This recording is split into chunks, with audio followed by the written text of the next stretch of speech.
Butterfly Lion, Chapter 6, The Frenchman. They were there waiting on the veranda, his mother in her nightgown, his father in his hat, his horse saddled, ready to come after him. "I've set him free," Bertie cried. "I've set him free so he won't have to ever live behind bars." He was sent to his room at once, where he threw himself on his bed and buried his face in his pillow. Day after day his father went out looking for the white lion, but each evening came back empty-handed and blazing with fury. "What'll I tell the Frenchman when he comes, eh? Did you for 1 minute think of that, Bertie? Did you? I should strap you. Any father worth his salt would strap you." But he didn't. Bertie spent all day and every day at the fence or up his tree in the compound, or at his bedroom window, his eyes scanning the field for anything white moving through the grass. He prayed at his bedside every night until his knees were numb, prayed that his white lion would learn how to kill, would somehow find enough to eat, would avoid the hyenas and other lions too, come to that. Above all, he prayed he would not come back, at least not until the Frenchman from the circus had come and gone. The day the Frenchman came, it rained. The first rain for months, it seemed. Bertie watched him as he stood there dripping on the veranda, his thumb hooked into his waistcoat pocket as Bertie's father broke the news that there was no white lion to collect, that he had escaped. That was the moment when Bertie's mother put her hand to her throat and cried out and pointed. The white lion was wandering through the open compound gate, yowling pitifully. Bertie ran to him and fell on his knees and held him. The lion was soaked to the skin and trembling.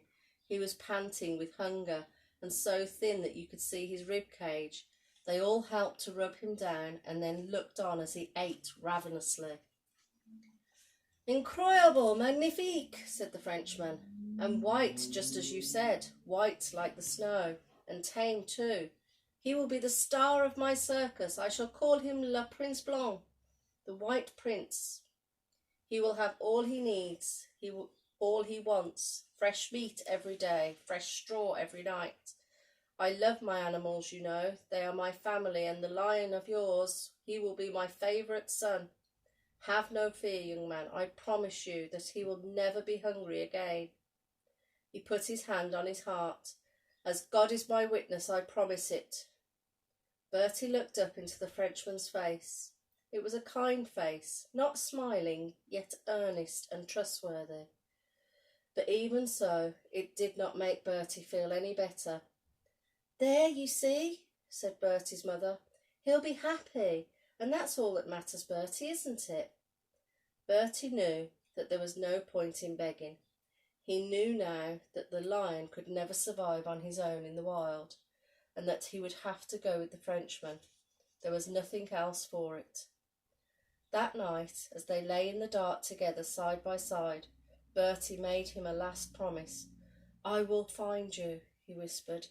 "I will always remember you. I will find you. I promise I will." The next morning the Frenchman shook hands with Bertie on the veranda and said goodbye. "He'll be fine, don't you worry. And one day you must come to France and see my circus, Le Cirque Malot. It's the best circus in all of France." And then they left, the white lion in a wooden crate rocking from side to side in the back of the Frenchman's wagon. Bertie watched until the wagon disappeared from view. A few months later, Bertie found himself on a ship streaming out of Cape Town, bound for England and school and a new life. As the last of the Table Mountain vanished in a heat haze, he said goodbye to Africa and was not at all unhappy.